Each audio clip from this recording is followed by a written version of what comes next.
This is Adam Daniel with the Eco News, the good, the bad, and the ugly, where we share 3 current events in the world of nature, ecology, and our environment.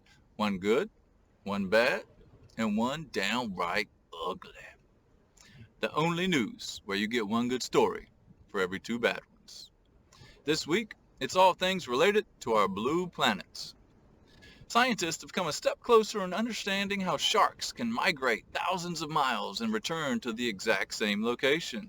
It has long been theorized that sharks have a sort of internal compass or GPS that keeps them oriented for navigational purposes. But how? Well, we still don't know exactly. Scientists believe Earth's electromagnetic field is what they are responding or reacting to with this built-in GPS. Sound crazy? We've been utilizing the same force for thousands of years, but humans used lodestone to make magnetic compasses. A quick break for some out-of-this-world science. Earth has an invisible electromagnetic field. Like any magnet, Earth is like a giant magnet, the field strongest at the 2 poles. This is created by the spinning dynamo, the liquid metal core of the Earth. It's why compasses work and show us the direction north, whether a fancy one or a simple piece of charged metal floating on a leaf in water. It was always the simplest navigational tool after the use of stars, before the onset of triangulation via satellites. Thank goodness we have this invisible field, because we'd be bombarded with solar radiation and all die otherwise. At times, the effects of the explosions of solar energy hitting our force field is visible in the dreamy and rather surreal northern or southern lights. Animals also create a much smaller electric field, including you and me. It has been known sharks and other animals can sense the electric field of other organisms and theorize the larger electric field of our planet. Seawater is a much better conductor than air, and thus the usual or unusual sense of electroreception is specialized predominantly in aquatic creatures. All sharks utilize it. Hammerheads, perhaps the most finely tuned and adapted for this task. Their oddly shaped heads is analogous to a metal detector for sensing or sniffing out animals by the electric field they produce. Once close, they don't need to see them. They sense the animals at nighttime or under the sandy surface in the same way a metal detector works for those combing over beaches. This special organ that sharks have is perhaps has the strangest name of any organ. Brain, stomach, kidneys, normal names. But this electrosensor is known as the ampullae of Lorenzini. It's named after Roman containers and the Italian scientist who documented them long ago. The Bonnethead shark, a type of hammerhead, was used in some scientific experiments at the Florida State University to get a step closer to understanding their built-in GPS of a magnetic map. It is theorized that birds, sea turtles, and other migratory animals use similar methods. This university sits close to the range of the species, which hugs the coasts of the southern U.S. and parts of Central and South America. This shark was chosen specifically because they successfully navigate to the same place and return to the same location hundreds or thousands of miles away yearly. Scientists attempted a controlled experiment in a pool of a laboratory and created different electrical field conditions mimicking different parts of Earth. More research is needed, but some of the results indicate they reacted to the simulated conditions and headed in the right direction to return to home base. The experiment was helpful, but far from conclusive. One step at a time. The advance of science is always a process. It is the nature of science. Anybody remember the early days of hiccups that we had over the GPS devices? It means go up to the right, bear right, over the bridge, and hook up with 307. Make a right. Maybe it's a shortcut, Dwight. It said go to the right. It can't mean that. There's a light there. I think it knows where it is going. This is the machine knows. This is the light. Stop yelling at me. No, it's Stop not yelling. There's no road here. Remain calm. I have trained for this. Okay. Exit the window. Make a U-turn. And for a little info on this species, bonnets make me think of old ladies of yesteryear. For the etymology folks out there, their scientific name is Sphyrna tiburoe. Sphyrna, the genus, is Greek for hammer, and the species tiburoe comes from tiburon, which is Spanish for shark. There are 9 types of hammerhead sharks, 10 unique species, with variations of their oddly shaped head. Can you spot the bonnethead? No, not that one. There you go. It's the smallest of the hammerheads, reaching a length of only up to 3 to 4 feet versus the great hammerheads, which get up to a massive 20 feet long. Bonnethead sharks are no threat to humans, harmless and shy. They're also called shovelhead sharks, which sounds a bit like an elementary school insult. Stupid shovelhead. The only shark known to be an omnivore, eating seagrass as well as a more typical diet of small fish, crabs, shrimp, and other crustaceans. And for the bad, as of 2019, the bonnethead shark has been an endangered species by the IUCN. Sharks and rays are in the same family of cartilaginous fish. Cartilaginous. What a chewy mouthful of an adjective.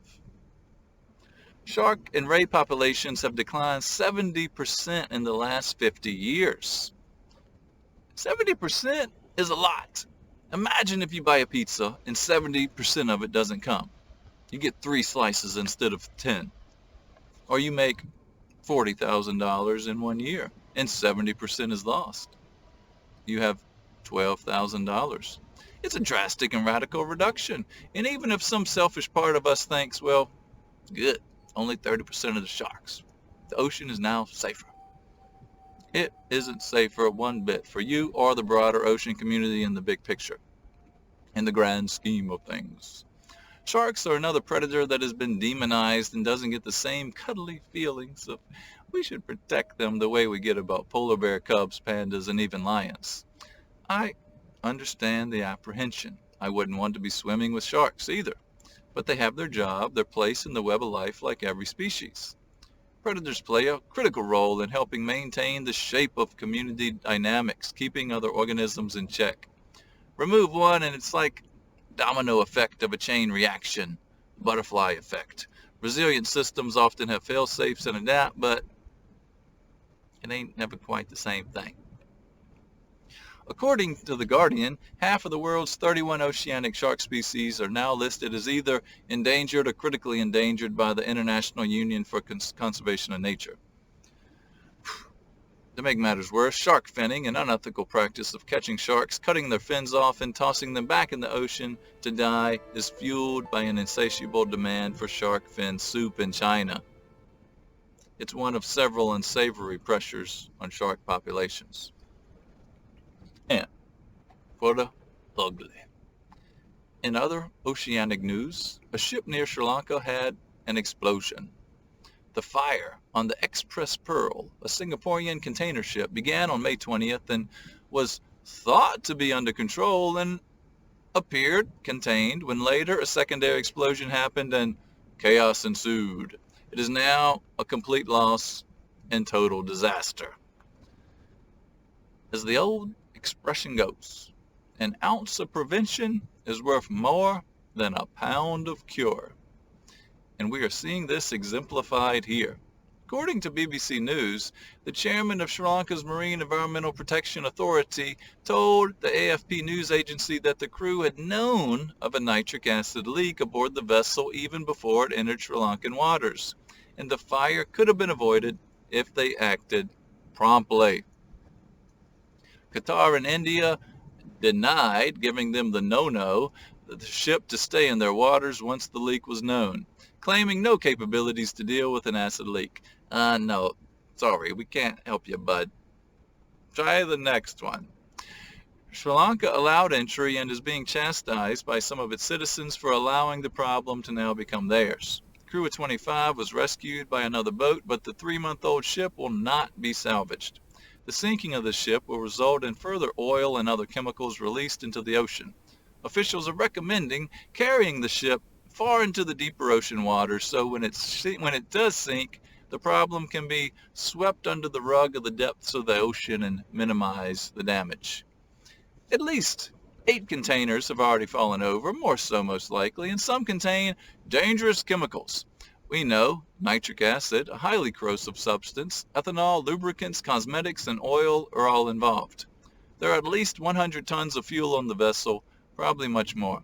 Talk about a floating dumpster fire. Some of the chemicals have burned up, perhaps better off in the atmosphere than directly in the ocean. The solution to pollution is dilution. That's a sad, inaccurate, and false slogan full of holes. Rough seas prevented oil booms from being deployed that would help contain or corral the oil.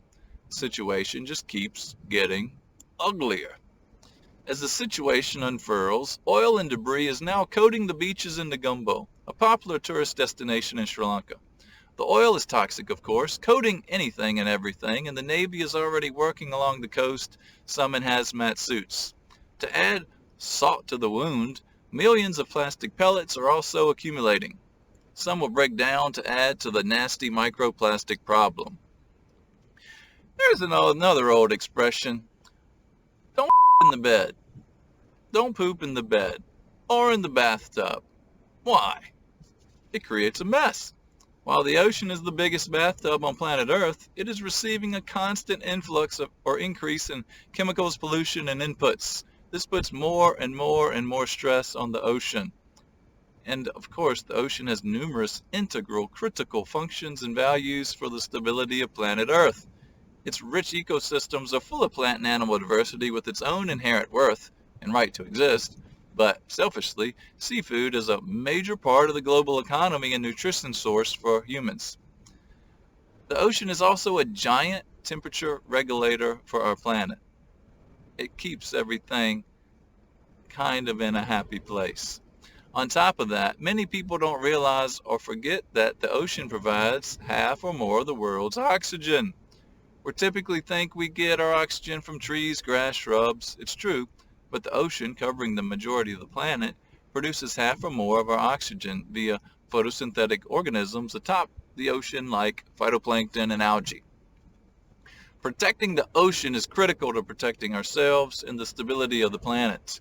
With dire projections like the seafood market disappearing by 2050, coral bleaching, ocean acidification, warming oceans, we are in need of an upgrade in our operating system of procedures.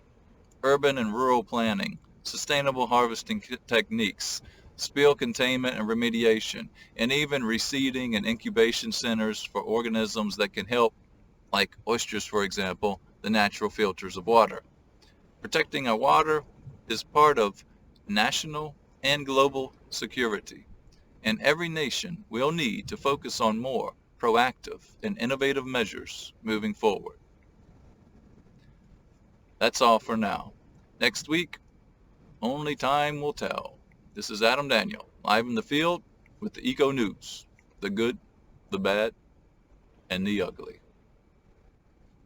Peace.